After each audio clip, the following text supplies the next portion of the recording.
ইটিকিং কৰে পৰিহাস কৰে তেওঁলোকেই মোৰ সংগী তেওঁলোকৰ মাজত থাকিয়েই মই ভাল পাওঁ যিসকলক পগলা বুলি মানুহে ইটিকিং কৰে তেওঁলোকে জুবিন দা বুলি মোৰ ওচৰলৈ লুৱৰি আহে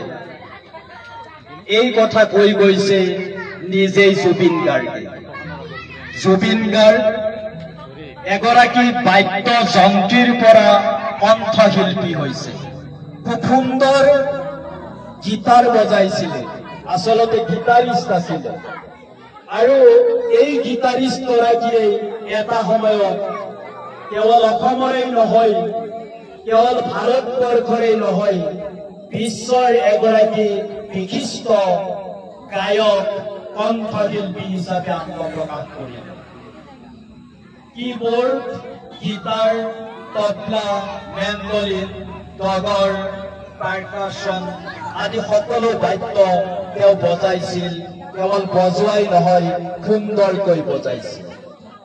1992 চন এই 1992 চনতে জুবিনৰ প্ৰথমটো এলবাম অনামিকাই মুক্তি পাইছিল ইয়াৰ লগে লগে জুবিন পেছাদাৰী সংগীত জগতখনত জড়িত হৈ পৰে জুবিনে ঢোল দোতাৰা মেণ্ডলিনৰ দৰে বাদ্যযন্ত্ৰ বজোৱাৰ উপৰি এজন কৃতি কিবোৰ্ড প্লেয়াৰ আছিল বঙালী চিনেমা শুধু তুমিৰ কাৰণে জুবিনে 2005 চনত শ্ৰেষ্ঠ সংগীত পৰিচালকৰ বঁটা লাভ কৰিছিল হিন্দীৰ ইয়া আলি গীতৰ বাবে জুবিনে 2007 চনত global Indian film award Kiffa আৰু ষ্টাৰডাষ্ট এৱাৰ্ডত শ্ৰেষ্ঠ নেপথ্য কণ্ঠশিল্পী পুৰুষৰ বঁটা লাভ কৰিছে ইয়াৰ উপৰি ইকোজ অফ সাইলেন্স এয়া আছিল ইংৰাজী খাচী এখন চলচ্চিত্ৰ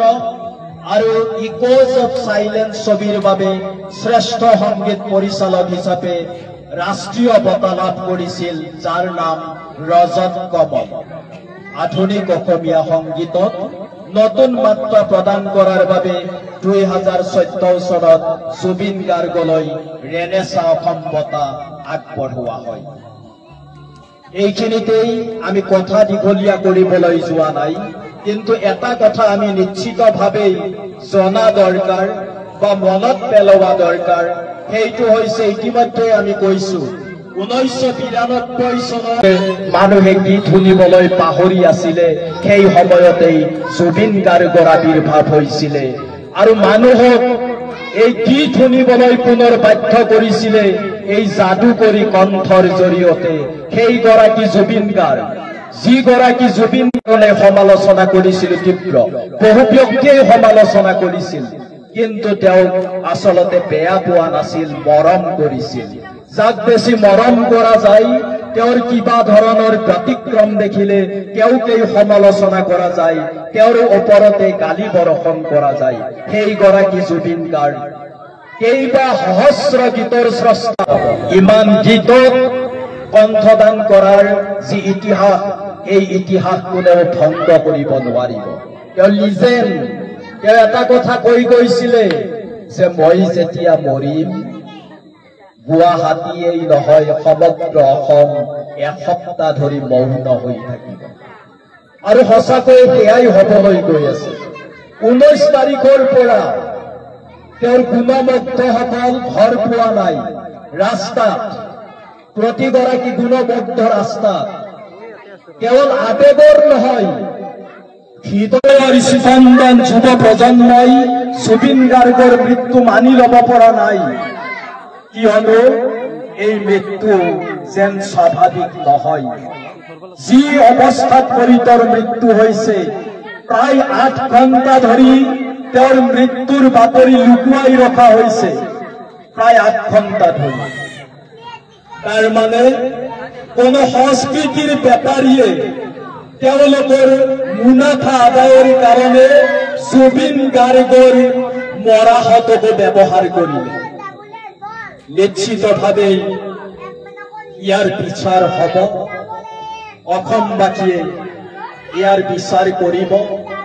ইয়াৰ বিশ্ৰামৰ মাজেৰে গুণমুক্ত সকলকে এই অনুৰোধ জনাম, এই যিটো সন্দেহ,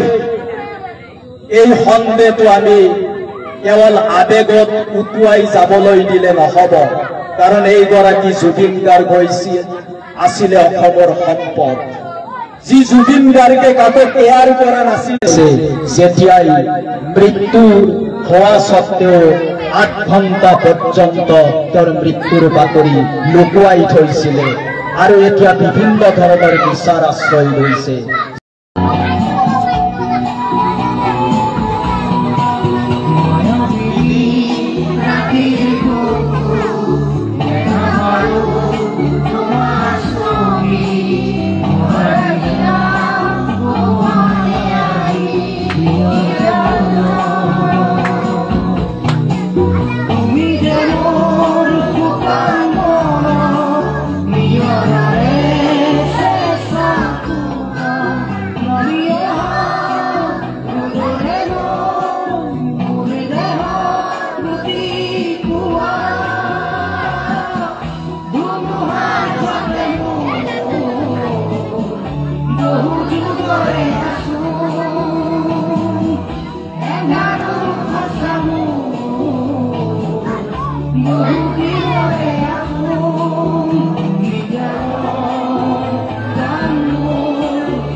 মায়াবিনী ৰাতিৰ বুকুত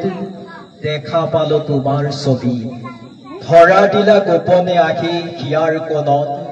তুমি যে মোৰ শুকান মনত। নিয়ৰৰে চেঁচা টোপাল নামি অহা ৰ'দৰে নৈ, মোৰ দেশত প্ৰতিপুৱা ধুমুহাৰ ৰূপতে মোৰ বহু যুগৰে নাচোন। এন্ধাৰ সঁচা মোৰ বহু দিনৰে আপোন, নিজানৰ গান মোৰ শেষ হব ভাব তোমাৰ। প্ৰতি শৰতৰ প্ৰভাতী ফুলে কব তোমাকেই মোৰ কথা, প্ৰতি মেঘালী নিশা জনে কব তোমাকেই মোৰ ব্যথা। ধুমুহাৰ সতে মোৰ বহু যুগৰে নাচোন, এন্ধাৰ সঁচা মোৰ বহু দিনৰে আপোন, নিজানৰ গান মোৰ শেষ হব ভাব তোমাৰ বুকুত। দুচকুতে তোমাৰ চালে সপোন আঁতৰি দিঠক নামে, চুব খুজিলেই মোৰ দুহাতে দিঠক আঁতৰি সপোন নাহে। ধুমুহাৰ সতে মোৰ বহু যুগৰে নাচোন, এন্ধাৰ সঁচা মোৰ বহু দিনৰে আপোন, নিজানৰ গান মোৰ শেষ হব ভাব তোমাৰ বুকুত। মায়াবিনী ৰাতিৰ বুকুত দেখা পালো তোমাৰ ছবি, ধৰা দিলো গোপনে আহি হিয়াৰ কোণত, তুমি যে মোৰ শুকান মনত।